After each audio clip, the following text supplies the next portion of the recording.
এবার খুলনায় পাইকগাছায় ভেঙে গেছে বেড়িবাঁধ।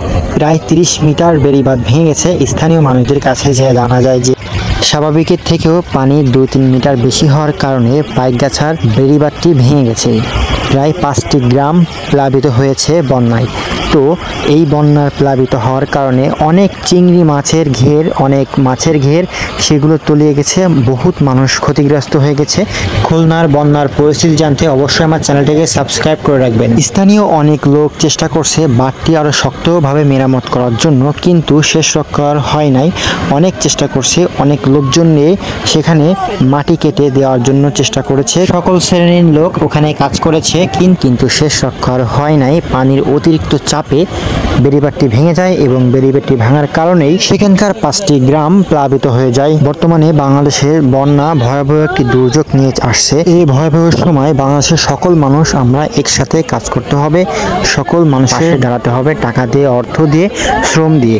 সকলের কাছে বিনীত নিবেদন যে আমরা সকলেই একসাথে এই দুর্যোগ মোকাবেলা করব। বিগত দিনে খুলনায় অতিরিক্ত কোনো পানির চাপ দেখা দেয়নি, স্বাভাবিকের তুলনায় একটু বেশি ছিল, কিন্তু এখনকার পরিস্থিতি খুবই ভয়াবহ। আস্তে আস্তে ধীরে ধীরে পানির চাপ অতিরিক্ত হচ্ছে এবং কিছু কিছু জায়গায় বাঁধগুলো ভেঙে যাচ্ছে। সেইগুলো বাঁধগুলো যেগুলো ভেঙে যাওয়ার মতন সেগুলো অবশ্যই সঠিকভাবে মেরামত করতে হবে আগে থেকে। সারা দেশে বন্যার পরিস্থিতি মোকাবেলা করার জন্য অবশ্যই ঘরে বেশি করে শুকনা খাবার কিনে রাখবেন, যেমন খেজুর, চিড়া, মুড়ি, বিস্কিট ইত্যাদি ইত্যাদি যেগুলো শুকনো খাবার, এগুলো অবশ্যই কিছু বেশি করে কিনে রাখবেন। তাহলে দুর্যোগের সময় বা বন্যার সময় যে অঞ্চল প্লাবিত হবে ওই মানুষগুলোর অনেক উপকৃত হবে।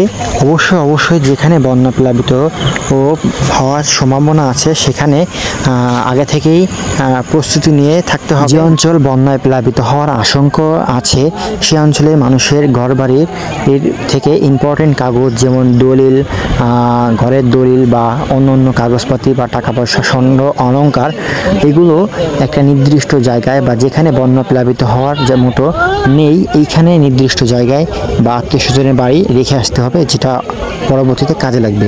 একবার বন্যায় ডুবে গেলে তখন এই কাগজপাতিগুলো আর পাওয়া যাবে না। অবশ্যই এই কাজ করতে হবে।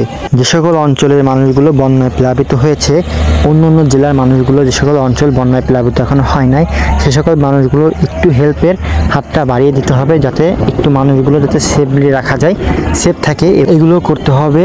সকল মানুষকে একসাথে বসে ঐক্যবদ্ধ হয়ে কাজ করতে হবে। ধন্যবাদ সবাইকে।